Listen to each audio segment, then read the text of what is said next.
Yo, peep these patch notes. Somebody else that's eating crow is the FTC. You like that segue? It's good. So, That was pretty good. But the FTC. So, guys, we have been following this from the get-go.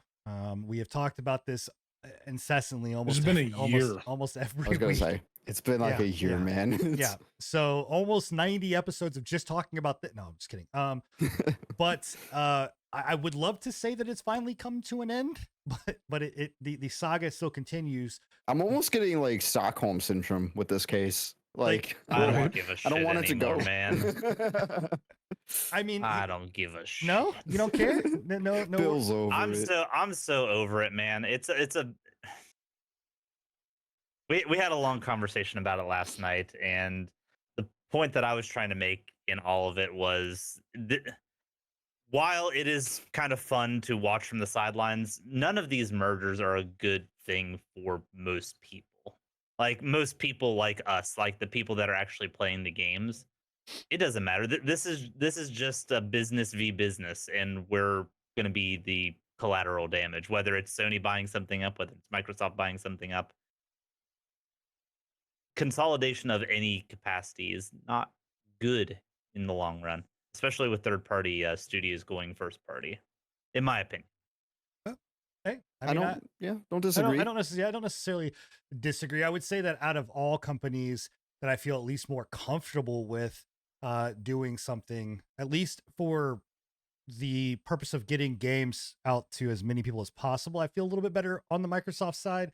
Yeah, but I do see also that this could potentially spark other, it's gonna, acquisitions from other. It's 100%. So I could see in that aspect, Bill, like what you're saying exactly. Like we will be the ones reaping the repercussions. The thing that pisses me off is that I guarantee you that if the minute that this entire thing blows over, whether Xbox and Activision the acquisition goes through or not, the minute that it's over and the target, the sniper scope is off of Sony, they're going to go out and buy a fucking company. And nobody's going to have a fucking thing to say about it. Well, they've already got their eyes set on it. They do. Like the FTC will not even look twice at it. Yeah. So here's the thing that royally makes me mad about all this, right? So the ruling came through that basically the judge ruled in the favor of Microsoft, right? And we talked about this last week, but that judge said, dude, I have fallen in love with that judge. That judge was fucking There's some new information that came up as well about that judge and about the starting of the trial. All right, did you guys know that judge was basically demanded by the FTC? It doesn't surprise me. Now, the story behind that, and I'm sorry to take it out on a little tangent, but I literally just learned about this the other day too. I did not know about this. Nothing was really pushed forward that I could have seen, at least. Apparently, that judge, when the FTC was trying to get this whole trial set together, right?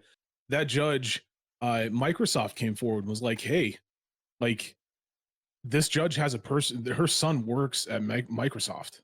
Like there's a bit of a source of contention, right? A conflict of interest right there. We're requesting another judge." And the FTC was like, "No, you're going to take our judge or you're going to fucking forfeit," essentially. They were like, "No, fuck you. This judge is the one that we want to." And Xbox was like, "Y'all are sure, right? Like her son works for us." Yeah, well, that's funny.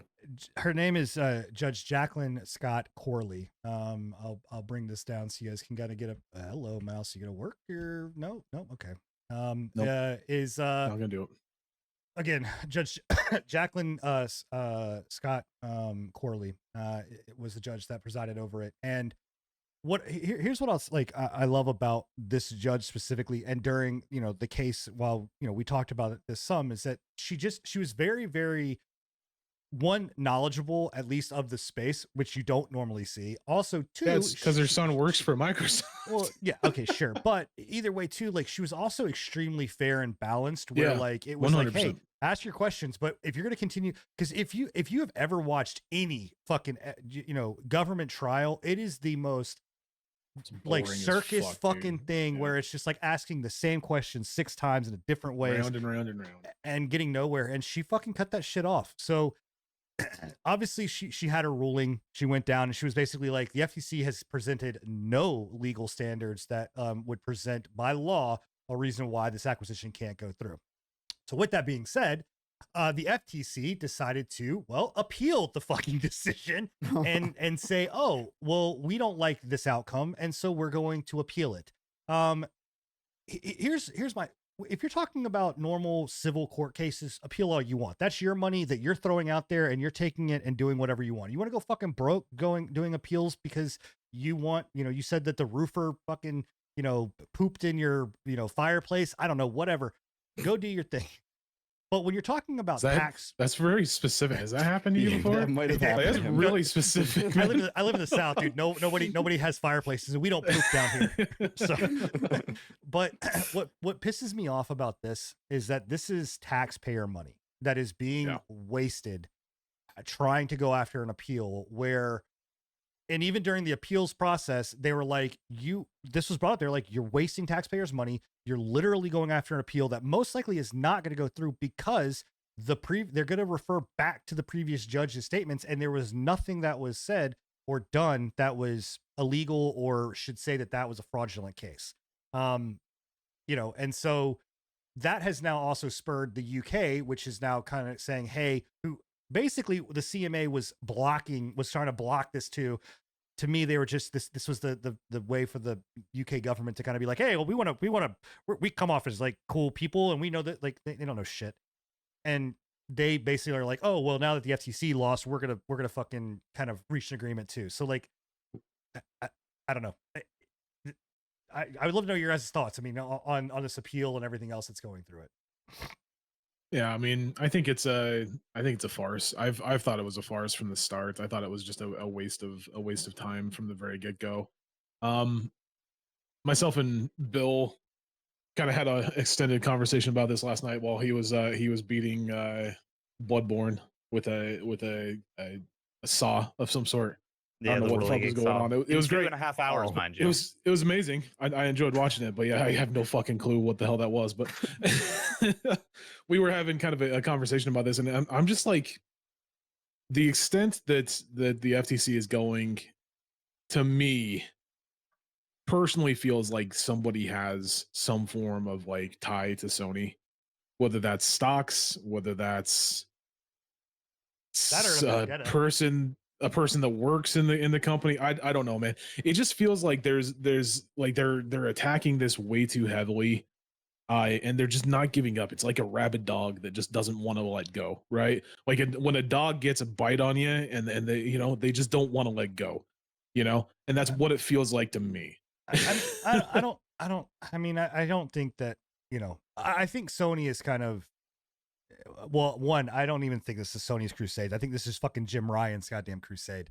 I mean, that dude. Very true. I think that's just his kind of thing. But I think that, if you look at major cases that kind of happen and go to court, especially in California or New York, you have this where if the government or a corporation does not get what they want, because don't think for 1 second that Microsoft would have just bowed out, right? If they would have lost this, they would have absolutely be doing the same thing. But again, that's private money, right? I mean, that's stockholder money. That's still shareholder money and stuff like that, but it's still more private. This is literally the like this is us. Yeah. Me, you, Bill, and Enigma are all paying for the fucking FTC to go appeal for this. We're paying millions of dollars. Like, how about you just be like, okay, fuck it. You know what? Here, can you just write me a check? Can you give me a check? Can I get some of that money back, like, for this bullshit?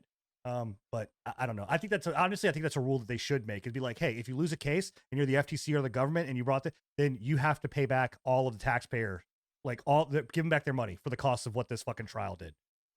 That would stop them dead in their tracks. So it's definitely a joke, man. Like, it's just prolonging it over and over again. And honestly, it's so much of a joke that literally the FTC site, remember that? It got changed to the Sony whatever. Somebody hacked into it and changed the FTC's logo to Sony. It was the wiki page, yeah. The wiki page. It's all a joke. Seriously is. I will say I'm over the Sony, kind of throwing jabs at No, I mean, I'm over just the Sony getting thrown jabs left and right. Again, I'm not going to say that Jim Ryan. You are right hasn't- about it. It is hasn't- mostly Jim Ryan's. like putting in here, I I'm don't know sure. how much Sony is really behind all this. You know, I mean, Yeah. they're behind a portion of it, but I think Jim Ryan is the fucking problem. Mhm. You know, And he's just hiding behind Sony's face. I really think that at a certain point, I think Sony just goes, Jim, get It's the over, man. fuck out of my office. Like, It's you're over. done. You're done. So, yeah. On top of that, though, this actually is not good news for Microsoft. It's still, it's a smaller number comparable to, you know, if you remember earlier on in the year, we talked about Microsoft getting hit with layoffs, and there were like 10,000 people were laid off. That is a very, very large number. In comparison, they hired 60,000 people prior to that. So, you know, it's still, it was 60, I think it was 60,000 people. But anyway, they did get hit with more layoffs. About 276 people were laid off from the customer service, support, and sales sectors around this. You know, it's I mean, no matter, I mean, this is, they say it right in the article. You know, this has been a really rough year for technology, the technology sector. It's Well, it's not not going just well. not just technology. Like we're moving into a recession. Like you can say we're not in a recession all you want to, but like it's very clear that we're moving into at least something. I don't know if it's going to be necessarily what we had in like 2008, but yeah, I mean 200 employees. It sucks that 276 employees lost their jobs, but Yeah. it could have been a lot worse. Oh no, absolutely. I mean, it you know, again, when you're talking about a studio or anybody that hired, you know, a large number of people, I mean, every company went through this, even companies that I work for, you know, I work at, things like that. I mean, the technology sector really looked at the last 2 years and basically kind of overindulged themselves, right? They were just like, oh, it's going to continuously be great, you know, and it's like, no, everybody was stuck at fucking home. Like, what else are we going to do? But Yeah. you know, I also feel like there's a lot of overhiring due to remote jobs being more of a thing, and For sure. remote was jobs 100% do in not it, have yeah. as high of productivity as in office jobs. So Yeah. Oh, they yeah. needed to have more bodies on hand to handle the workload. So it's probably just them evening back out into like standard Yeah. practice. And they've I been still hate slowly to see doing people losing this. their jobs. Yeah. So hopefully the For sure. severance is good. yeah. Well, I have, Hopefully it comes to an end here, because we've been going through like these layoffs It's not. for almost a It's year not. now. It's going to get worse. yeah, you're not gonna Yeah. you're gonna continue to see that. And also too, I mean, to point out and Bill's, you know, kind of comment is that, you know, remote has one, I think a lot of companies should necessarily move to remote. I don't think that you need to have something where it's necessarily in-house. As long as it's not my doctor. Fuck, if I found out well, even though of course, like, I do remote, I mean, I have remote doctor's appointments now, virtual doctor's appointments. So they're like, hey, can you take your own finger, shove it up your ass and tell me what you feel? That's real weird. Can you get the camera really up in there? But you know, I did think it was weird that my colonoscopy was done at home. That was kind of odd. But anyway, you know, the other thing too is like remote jobs are also very hard to manage, right? Like you have people Yeah. that are just like, oh yeah, I'm working, and you're like, no, you're not. You're playing fucking Diablo. Like I could tell because Sin's you forgot talking that. from experience. Absolutely not. Absolutely not. Jokes. But yeah. So I mean, you know, I make sure that I'm. No, I'm just kidding. But it's the truth. So it is sad whenever anybody loses their job. Yeah. You know, but and I don't. This is not going to be something that is. We're going to have more of this. You know, Unfortunate. for sure. So. So yeah, so that is that. The next set of news. Oh no, that's still I'm still looking at the FTC. Hold on one sec. I don't want to talk about it anymore. Yeah, I'm done. Get with it the outta here. FTC. I'm good with the Please, no FTC. more. Thanks all for tuning in to the Patch Notes. And if you enjoyed and want to see more, you can catch us live every Thursday night at 10:30 p.m. Eastern, or catch us after the fact at anchor.fm/prepatch podcast. See you next time.